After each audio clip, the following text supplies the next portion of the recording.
What's up, guys, and thank you for joining us for our first of a kind of mini-series of competitive battles or competitive games of Legacies Allure. My name is Lewis, or What's Up Woody, and I'm joined by the rather wonderful Speed Robo. How are we doing today, my friend?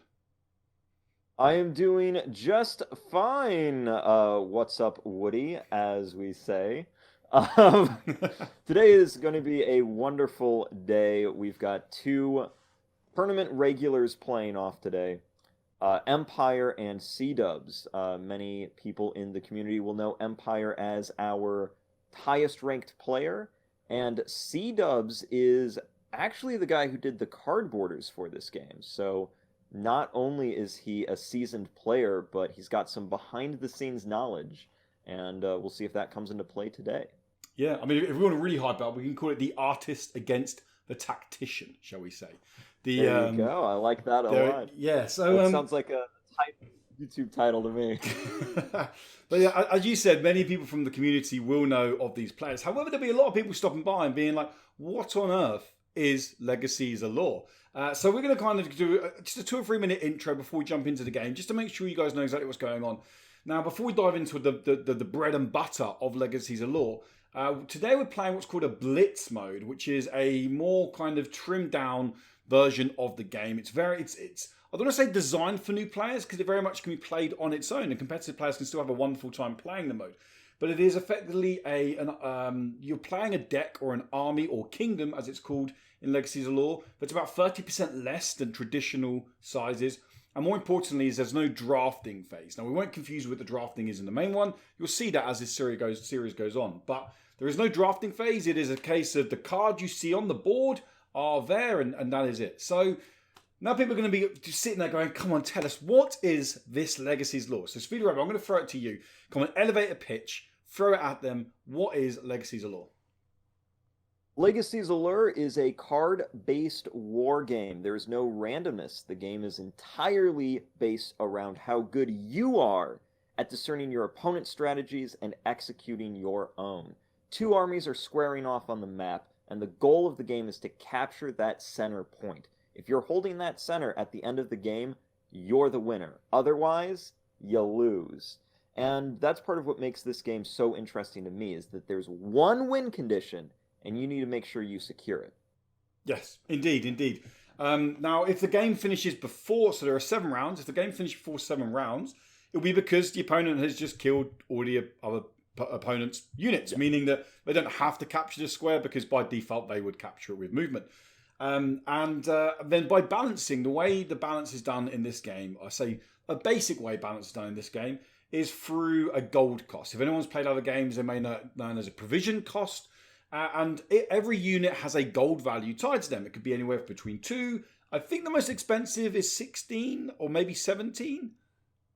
The most expensive card is Black Dragon at 16 gold. 16 gold. So between 2 and 16. And for example, the Blitz mode that you're watching today, the army cap for that is 50 gold. So the armies there, some may have less units than others, but they're all balanced in terms of they have the same value of gold. If you're playing the more traditional mode, it's 80 gold, but don't concern yourselves too much on that now. But I think we've kind of thrown enough teasing, thrown enough little bits of tidbits out there, shall we say. I reckon people are hungry now to jump in and see some Legacies Allure in action. So we're going to jump into some gameplay right now, and hopefully you guys enjoy the match. We'll catch you after the game. Okay, guys, so you can see we're now into the game of Legacies Allure. So this is a tabletop simulator client that's available to anyone right now. These decks that you're seeing right now are available right now under Kingdoms Allure or Legacies Allure mods. They both run and offer the exact same experience. But we've got 2 armies facing off here. We've got some Sylvan with the Anwyn, and we have got some Gath with the Kaar'thul. So, Speed Robo, being the resident analysis, talk us through these armies and what we can expect from this match.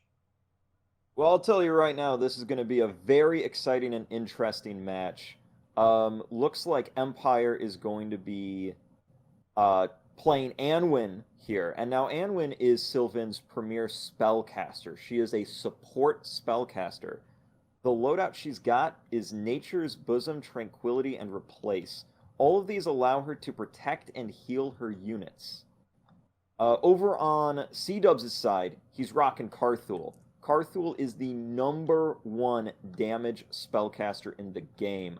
Chain Lightning allows him to deal damage to multiple targets in one shot, and Lightning Bolt allows him to deal damage while moving with that combinable keyword. Gath is going to be the aggressive player in this situation, while I expect Sylvan to be a bit more defensive. Sylvan's packing 2 Tethyr Archers of both the vanilla and grand variety, allowing him... this is going to allow Empire to shoot at range. Hippogriff Archer also helps this strategy. Thorn Elemental is going to be the main brawler on the Sylvan side. Big health, big damage. Physical damage return. If Thorn Elemental gets hit with a physical attack, that damage is going straight back to the person who attacked it. Crag Wyvern. If I had to guess what's going to be the MVP for Gath, it's going to be Crag Wyvern. 4 movement flying charging is going to allow C-Dubs to pick off some of these backline archers that are causing a problem. Looks like Empire's playing first. This is generally not what Sylvan is going to want to do. Like I said, Sylvan's going to want to play defensive, and if that's your strategy, going second's a little bit better for you. Of course, gives you opportunity to counter your opponent's plays, right? Exactly. You want to see what your opponent moves first if you've got a more defensive setup, but by no means does this mean Empire is out of it. I'm just interested to see what the first move's going to be. Indeed. Maybe something... Yeah, you go ahead. I'm just saying, I just get excited and start talking. Just to give a breakdown to people who are watching, maybe for the first time, what the cards mean. So at the bottom, the cards are laid out. Obviously, card text explains exactly what a card does. Passives or activate anything that can be activated. Or moving the Hippogriff to the center. So the Hippogriff's a perfect example now. So when you play first, or after you roll and you start the game, there's a shield, one shield, which is represented by the dice, or the die, on the center hex. Now, because Empire has chosen to take the center, throw in the Hippogriff straight on there, they take that shield, meaning that it doesn't add any health to them, but it would negate 1 additional damage. So effectively now, looking at the bottom of the card, from left to right, Hippogriff would do 3 damage, can move 3 spaces or hexes, and currently has 4 health. However, because of the shield, C-Dubs will need to do 5 damage to that Hippogriff to get rid of it. So you can see, like you said, is that surprising for a kind of, knowing that Sylvan want to be defensive, throwing the Hippogriff straight out there to grab that shield? Are you surprised by that play on the aggression? If I'm going to be honest, I actually think that was probably Empire's best play at this time. And it's entirely due to the Hippogriff's signature keyword, Counter Strike. Yes. Counter Strike allows Hippogriff to retaliate at the same time it's attacked. This makes it a great defensive option. Indeed, because so the retaliation in Legacy's Allure, the way it works, the way it runs is, any unit that you attack that survives will then do damage back to you as retaliation. There are a few kind of side salads to that come in with different rules or passives or card text, but the basic one is if you attack a unit and it survives, that unit's attack damage is then done back to you in retaliation. But as you said, if a Hippogriff was to die with a single hit, it would still do that retaliation damage because Counter-Strike makes it an instantaneous action rather than a reaction. That's correct. And what Empire just did was he shot the Grunt. Now, C-Dub's playing this Gath list perfectly, right? He's moving his Grunts, essentially his pawns in this game using chess terms, up into the front to get him ready to rumble. Empire's countering that by dealing chip damage with his archers. And C-Dub's just healing that damage off, keeping those Grunts a key threat. I'm really liking this play from both players right now. Indeed, yes. So the Troll Doctor at the back there is the only healing that C-Dubs has access to. So it's all nice clearing off that 2 damage there. But it's a big commitment, right? When you only have 1 healer on your team, especially in a mode like Blitz, where you're limited on your gold value, you're only going to normally have that 1 healer. So you need to make sure the unit you're protecting or at least or healing is the right one. Because obviously now we've still got a lot of actions to play this turn. Or this round, and there's no more healing available to C-Dubs. I agree. Cave Troll, the big bruiser with 5 damage, moving straight up, ready to rock. Like you said, Hippogriff, you got to deal 5 damage to it to take it out. Cave Troll has that 5 damage in a single shot. Indeed, indeed. So really big deal. And a lot of people may be wondering, well, why is there not much damage going on? Why is there not many attacks going on? So in Legacy's Law, everything's based on a singular instance. So unless a card has a keyword called charging, which I'm going to bring up the wonderful Cragwyvern now, it can only move or attack. And everything is melee based unless it has a ranged icon at the bottom of the card. We bring up here, the Tefir Grand Archer has the 2 range at the bottom. It still does 2 damage based on the sword value, but a 2 range. So because C-dubs are with the Gath in the red cards, a lot of their units don't have the charging. They've got Cragwyvern with the charging. So that's the only one that can kind of move and attack at the same time. So if anyone's wondering why there's not a lot of kind of attack action going on right now, round 1 is normally a little bit more tentative, right? It's kind of that, like you said, that early stages of chess, kind of baiting your opponent out, setting up those bigger plays for round 2, 3, or 4. That is correct. Razormane Manticore going straight in. We talked about physical damage return on Thorn Elemental. Razormane has the exact same keyword. So Empire's got to watch out for that. Be incredibly careful about how much and when he chooses to deal damage to that card. Yeah, definitely. I mean, it's kind of getting a bit of an intimidating moment, right, for that Hippogriff. He was there a minute ago having a little party on his own, and all of a sudden now there's almost a nest of orcs surrounding them, intimidating them, staring them down. And if something doesn't happen soon, then that Hippogriff is going to be leaving the party pretty early next round. That's correct. I think C-Dubs is looking for an opportunity to bring in a flanker. He's going to try with that Goblin flanker. Oh, he's changing his mind. He saw the Hippogriff Archer play there, because that Archer could just shoot that flanker. Yeah. So the reason he took the card back there as well is obviously people can see on the side of the screen there is a clock. Now Speed Robo's made many references to chess, and if you're watching this and being like, this looks interesting, I'm not quite sure what it is. Let's put it in layman's terms. Legacy's Law is best seen as something like chess meets Magic the Gathering in terms of units are represented with cards. It's a war game, lots of strategy like chess. But then you have the kind of the passives and actives that you'd expect from card games. I use Magic as a blanket term because it's the largest card game on the market.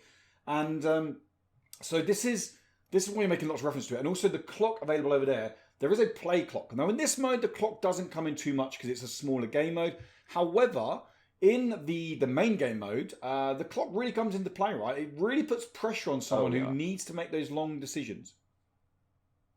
Yes, and the other important thing to note about the clock is you alluded to this. In chess, there's something called touch move, where if you touch your piece, you have to move it. In Legacy's Allure, it's clock move. So like C-Dubs just did, he moved his piece, but then took it back and changed his mind because he hadn't hit that clock yet. Mm-hmm. But now that he's hit the clock, it's locked in. So you might notice that C-Dubs still moved that flanker up to try and get it to take out a piece in the back line next turn. But he moved it 1 space back. Why? It's all because of that Hippogriff Archer. If he moved it within 3 hexes of that Archer, the Hippogriff Archer could shoot it without having to move. But now that it's 4 spaces away, that Hippogriff Archer is going to have to charge at the flanker, and that means the Hippogriff Archer is going to be out of position for the next round, away from the action, and perhaps in more danger.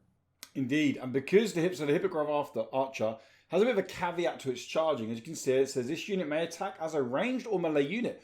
If it attacks as a ranged unit, it has -1 power, so it does 2 damage, but more importantly, it has movement 1.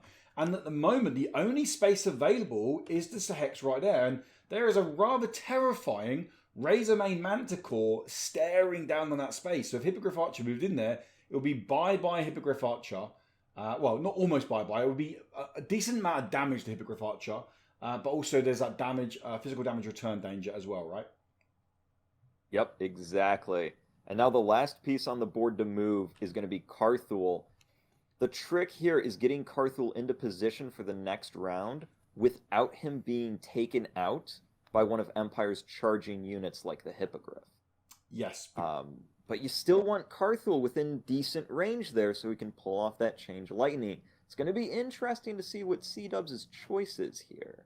Yeah, indeed. So Kaar'thul, as you can see, is an incredibly powerful ranged mage, but very squishy for a hero. Only 3 health. I say very squishy for a hero. Anwyn has the same, but both of these are very powerful ranged mages. However, Anwyn's support, Kaar'thul's very much the aggressor. And Speed Robot alluded to the Chain Lightning. You can see here, it's 2 mana, 2 range. You deal 3, 2, and 1 magic damage to 3 target chained units. So that can all of a sudden start really stacking up and getting absolutely terrifying for any Sylvan unit staring down on that Kaar'thul at the back of the field. I agree. And what it looks like C-Dubs is doing here is activating his Lightning Bolt ability.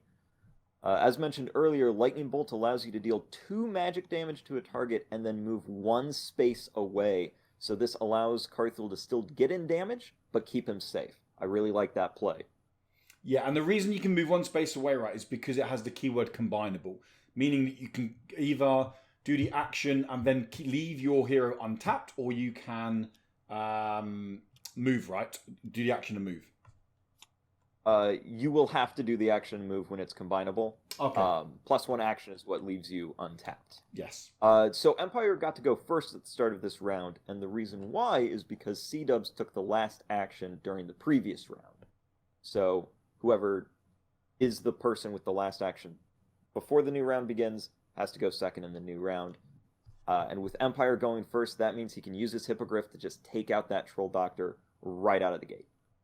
Yes, which is a pretty key move, right? Because as you said earlier, there's lots of chip damage at range here in this Sylvan army. You need to play defensive.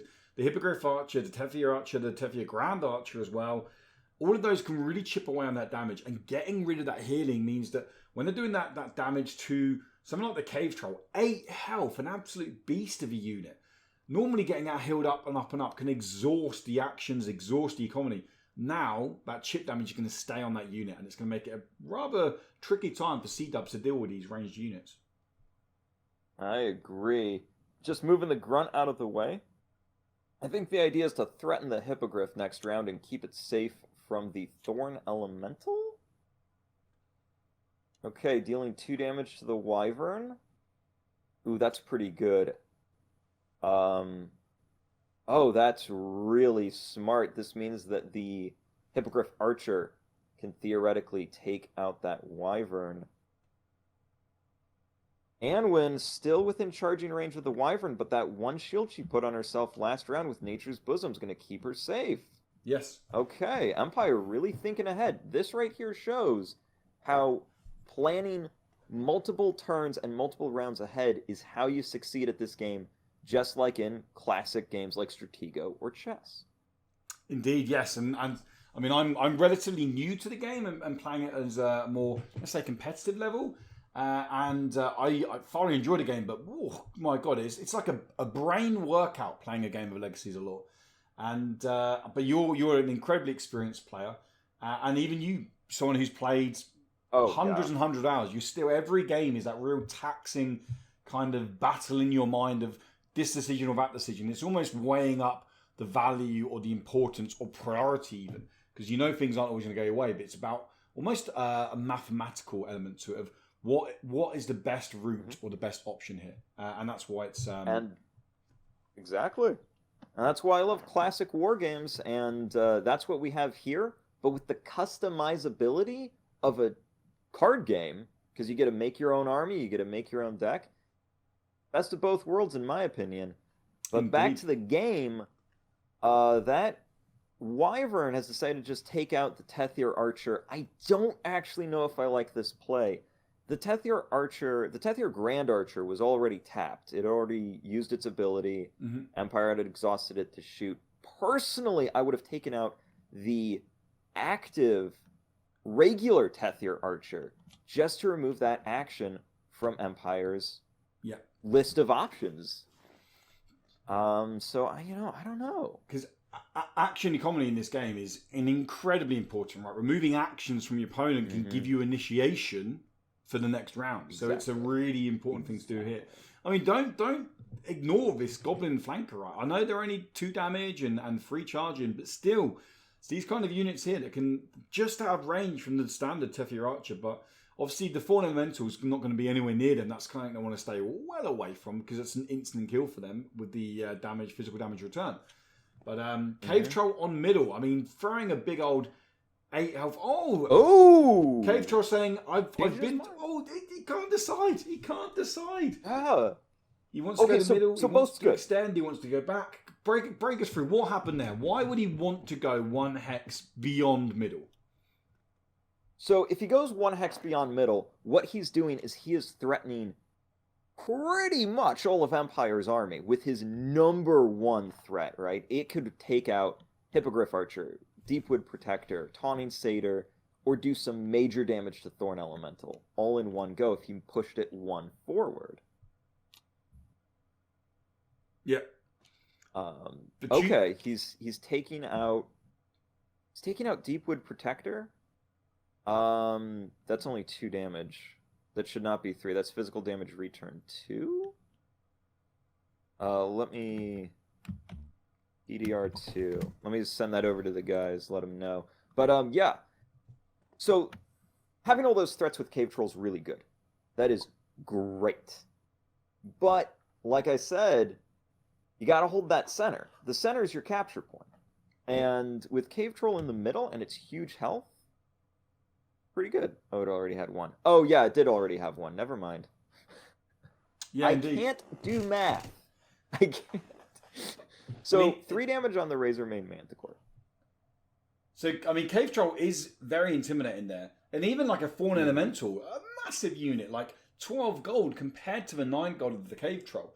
Throwing 4 damage to face of the Cave Troll is still, that Cave Troll is still looking at them and thinking like, mate, I've got more. I'm still here. Bring it again. Bring it again and see how you're standing. Although the Thorn Elemental would still be standing because they would kill him the second time. But anyway, that's a discussion for another time. This is looking this is looking nice in terms of Empire has lost some of their ranged units, right?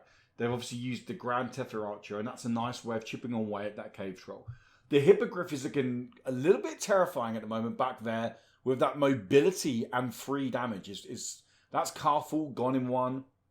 That's a lot of units on the board, not cleaned up, but at least damage and heavy damage as well. And as you said, the Counter Strike is key to that card as well. How has this game gone how you expected it to go so far, or have there been plays that kind of pushed beyond where you think maybe you didn't predict, with Sylvan being defensive and Gath being rather aggressive at the beginning? This is more or less the pace I expected. The very aggressive Hippogriff was a bit of a surprise to me, I will say that. In hindsight, amazing play, and I should have seen it coming, but I did not expect that Hippogriff to get so close. So far with the Cave Troll and the Thorn Elemental kind of eyeing each other up, sizing each other up, waiting to throw that first punch, that is absolutely what I expected to be seeing here. And it's very cool that things are going more or less the way I thought they would. Healing up the Archer, keeping it out of flanker range, I like it. Nature's Bosom is going to be a very dangerous ability. The longer this match goes, the more value he's going to get out of his hero, being a support caster. Granted, it's kind of the same way with C-dubs. The longer the match goes and the longer Kaar'thul stays on the board, the more opportunities open up for that hero to catch Empire's units off guard and deal massive damage. Yes, indeed. Well, I mean, we saw there the Kaar'thul taking out the Hippogriff and saying, hey, you've done too much damage on my backline. I'm going to get rid of you. But I suppose what that now does, it only leaves Kaar'thul with 2 mana. And that Chain Lightning, like a staple of Kaar'thul's kit, costs 2 mana. So C-Dub has got to really make sure when they choose to execute that ability, if that is the one they choose to go with, they really make sure they get it at the right time, right, to make sure they're utilising that resource they've got left to its full potential. Exactly. Goblin Flanker moving in. Going to try and make some plays next round. Yeah, I mean, and moving up a hex there puts the Tether Archer in range. Obviously, the Taunting Satyr in range as well. Anwyn is out of range. Obviously, Thorn Elemental in range, but it's not going to do that. That's it's quite literally going to kill itself if it does that. So I'm pretty sure that plays not on the board. I mean, it could also, go into the Hippogriff Archer, which is, I suppose, it's important to know, because if Hippogriff Archer was to contest contest Manticore, it dies anyway, right? Because the 4 health and the 4 physical damage return. So right. Hippogriff Archer, would you say they're in a bit of a sticky situation right now, or do you think Empire's feeling quite safe because of the mobility? I would say the Hippogriff Archer is not looking its best. Empire essentially has to, as his first move. C-Dubs here could skip and take the first move, and that would honestly be really bad for Empire, because the first thing Empire has to do is do something with that Hippogriff Archer to keep it safe. And I'm not entirely sure what that would be. And he does take the skip. So choosing the skip there, Yeah. meaning that that C-Dubs now playing the Gath, the red units, will play first. And now they'll be really thinking, okay, how do we take this out? The Tefit Archer getting the shield is huge, right? Because it means the Goblin Flanker is now out of it. So Goblin Flanker is back to only having the Taunting Satyr there as a unit to take, basically. They're going to throw them into the Hippogriff Archer, get the 2 damage on the Hippogriff Archer, and really put some pressure on that Hippogriff Archer. Yeah, looks like it. I think Empire's only real move here is to use Nature's Bosom to heal up the Hippogriff Archer. The Thorn Elemental taking 4 damage back from that physical damage return. I don't know about that play. A lot of damage for not a lot of value. Indeed, right. And so that now puts them in the ability, right, of just out of range, but in the damage range of Chain Lightning, the 3 base damage. Sorry, the 3 damage to 2 and 1. So Chain Lightning is definitely threatening now on the Thorn Elemental. And because it's magic damage, the physical damage return wouldn't proc and go back to Kaar'thul, because he's not dealing physical damage, he's dealing magical damage off the Chain Lightning. I agree. The one problem C-Dubs has right now is that his positioning is pretty weak. He's very spread out on the board, whereas Empire is very condensed. That makes Empire's position a lot stronger. I made a mistake. Chain Lightning is in range because of the Rod of Asmodet. Gives it 1 casting range, right? So it is in range to hit the Thorn Elemental. It would be in range if it had combinable. Chain Lightning lacks the combinable keyword. Of course, I got too excited between Lightning Bolt and the Thorn and the Chain Lightning. It's too much excitement for an evening. I was like, ah! Yeah. I get the 2 confused all the time as well. Don't worry about it. There was one tournament where I was like, yeah, I'm going to draft Lightning Bolt right now. And then the game begins. I look at my kit and I'm like, oh, that's Chain Lightning. Uh-oh. But he's pretty safe to bring made it work. He's pretty safe to bring Kaar'thul up to the party because the only unit that can threaten Kaar'thul at the moment, right, is the Hippogriff Archer. And with the charging, it would lose 1 power, so it wouldn't actually kill Kaar'thul, but it would put Kaar'thul at 1 life. Kaar'thul, knowing that they're going to be doing exactly, because they're going to be exhausted themselves once they use that Chain Lightning if it's the move they choose to go with. So I think bringing them into cast range is definitely a way to do. Oh, using the Nature Bosom there to get the shield is pretty huge again, right? Yes, I agree. Nature's Bosom just proving to be the most important card of this. Since C-Dubs couldn't find a way to take out Anwyn early with his Crag Wyvern, that seems to be what's keeping Empire in this. Yeah, and C-Dubs healing up. C-Dubs unfortunately having to move at the end there with the Kaar'thul, meaning it gives the free skip to Empire with the Taunting Satyr. Mm-hmm. And now Empire will have the opening play, meaning they're coming in to get the exhaust on the Cave Troll, which is and that's terrifying. A dead Cave Troll. Yeah. Yeah, that's a dead Cave Troll. So an elemental punches it. If anyone wonders what happened there, Taunting Satyr, it's only a 2 gold unit. It's very easy to overlook these 2 gold units, but has pathing, meaning it can move through other units. Taunt, and it's combinable, meaning it can move and activate its ability. Target adjacent enemy unit, attack Taunting Satyr, meaning the Cave Troll attacked it. Didn't take any damage because it killed it in 1, so no retaliation. But it means that now, because it's attacked, it's exhausted, and it moved into the hex the Taunting Satyr was occupying, meaning that cave troll is falling asleep early, and it's now maybe gonna really get punished for just kind of having a little nap in the middle of a Sylvan nest this time. I think so. Now, here is where C-Dubs can actually still win this. Even if the cave troll's out, I don't think that this is completely over yet, because all C-Dubs has to do is hold the center with that grunt. And if you'll notice where Kaar'thul's position is, he has that center covered with Chain Lightning and Lightning Bolt, and he can just keep dealing damage and damage and damage to anything that approaches and tries to capture that center. It's halfway through the game. Game's over at round 7. This is still anybody's game. Yeah, and those grunts don't cast them over and think, oh, they're only 4-cost units. They're 4 gold units, but they're 4 health. 4 health in Legacy's Allure puts a lot of damages out of range, especially a lot of range damage out of range. So especially a lot of Sylvan damage. Yes, indeed, yeah. That's the big thing here. And as intimidating as Thorn Elemental is, it only has 1 movement. So it's going to take 2 turns, 2 rounds before it can even attack middle. So, yeah, this is like you said, it's still a very interesting way of it panning out. C-Dub's choosing to move off middle. Ooh, Are you surprised by that? A little bit. Huh. I'm not sure what this is supposed to do for him.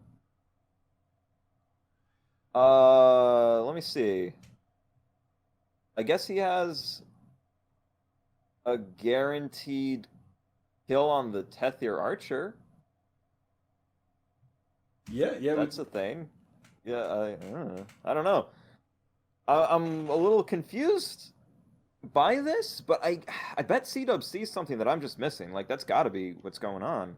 Yeah, I was thinking the exact same as you. Leave Kaar'thul there, let them come to you, and when they come in range, drop that chain lightning on them, and bang, bang, bang, bang, bang. Watch that kind of wonderful fire show go off and say night, night, Sylvan, and let the grunts try and clean up the mess that your chain lightning has created. But yeah, I'm also with you in terms of, I'm not seeing what it is yet. Not by no means saying it's the wrong play or the wrong way of doing it, but it's interesting to see how this one pans out. Like I said, only 2 rounds left at the end of this one. Kaar'thul, Yeah, exactly. Kaar'thul possibly being last play of the round. Maybe not, because Hippogriff Archer does offer. Yeah, I don't know. range. I'd probably just leave Kaar'thul there. Kaar'thul's got the center covered, which is what you want him doing, but he's moving him up. Yeah. I mean, does Hippogriff Archer now? You could take the skip, but Hippogriff Archer takes the damage, right? They can move back 1 and ping for 2 on a grunt. They can attack right there for the grunt. They could ping the grunt at top of the Tethyr Archer, and then the Tethyr Archer clean up. Oh, that's right. That's not even a guaranteed kill on the Tethyr Archer. Tethyr Archers have charge. That means that they can move and attack in a single go.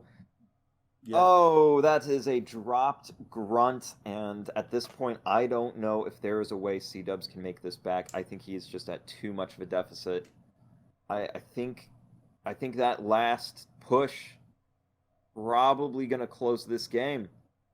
A little bit too aggressive. He kind of had these grunts, and they were so annoyed where they'd seen their Gath brethren slain by these Sylvan warriors, and they were like, I'm not having this. I could stand here and take the objective, but I'm blood rage. I'm chasing you down. I'm going to just take you all to the slaughterhouse. And unfortunately, it might come back to bite C-Dubs and his Gath army if this plays out the way it's looking like it may play out. But Kaar'thul looking to activate probably the Chain Lightning to start now. The Hippogriff Archer was healed up last round, meaning it's back to 4 health. Chain Lightning doesn't kill anything at the moment because it doesn't have the range. So we're choosing to do something? Tickle the Hippogriff Archer? He could Lightning Bolt, move back 1, keep Kaar'thul safe? Yeah, I mean, I suppose that would only leave... I mean, Kaar'thul does have 2 range and the 1 damage, which a lot of people kind of go, it's not much, 1 damage, 2 range. I've seen games won with that kind of poke. Legacy's Law is a very modest game when it comes to health pools. You're not talking of 10, 15, 20 health on a unit. We're talking the volumes between 1 and maximum 8, I believe. No, there's a 12 health unit, right? Isn't there? The largest is 12. Oh man, I'm about to misspeak over my favorite card here. Yeah, Kaar'thul's gone. See you later. Yeah, Kaar'thul's gone. Crag Behemoth is 12 health, if I remember correctly, and that is game. Thorn Elemental captures center. Well played, Empire, and well fought C-dubs. That was exactly the kind of interesting match I was expecting. I wanted to see how the players tried to flank each other. I wanted to see how those big units clashed against each other. To me, what I saw as the big game-winning move was Hippogriff to center, and Hippogriff takes Troll Doctor. I think that was it.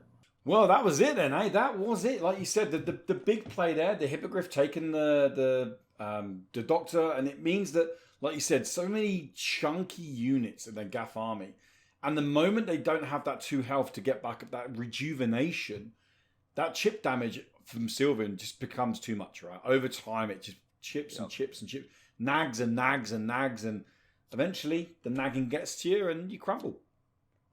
Yeah, that was it. What C-dubs really needed there was a way to take out Anwyn early, and it didn't happen, so the defensive control army managed to outlast the aggressive one, and that was game. You know, you see it all the time in trading card games where you're playing a control deck and your goal is to last more turns than your opponent, and once you hit that end game, you take it from there.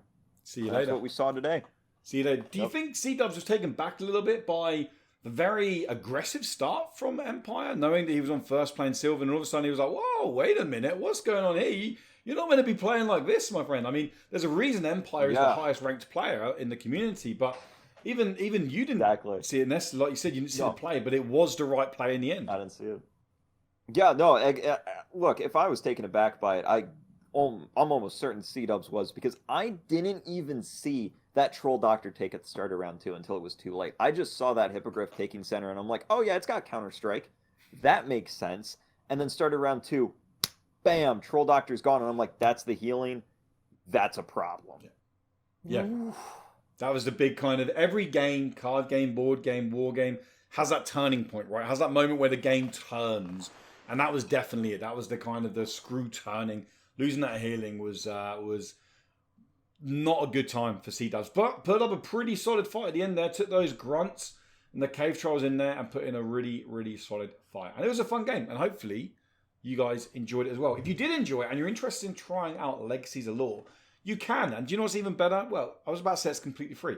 It's completely free if you own Tabletop Simulator. So it kind of is free with a caveat.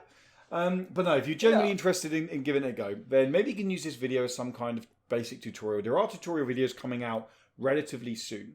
And so if you want to play friends, if you're feeling confident to jump across to a Discord, all the social links are in the description below. And it's a lovely, wonderful community. If you jump over there and just kind of jump in and say, hey, you know, I saw the game on YouTube or Twitter or wherever you saw it. I'm really interested in playing a game of Blitz, or maybe draft. You're feeling brave straight off the bat.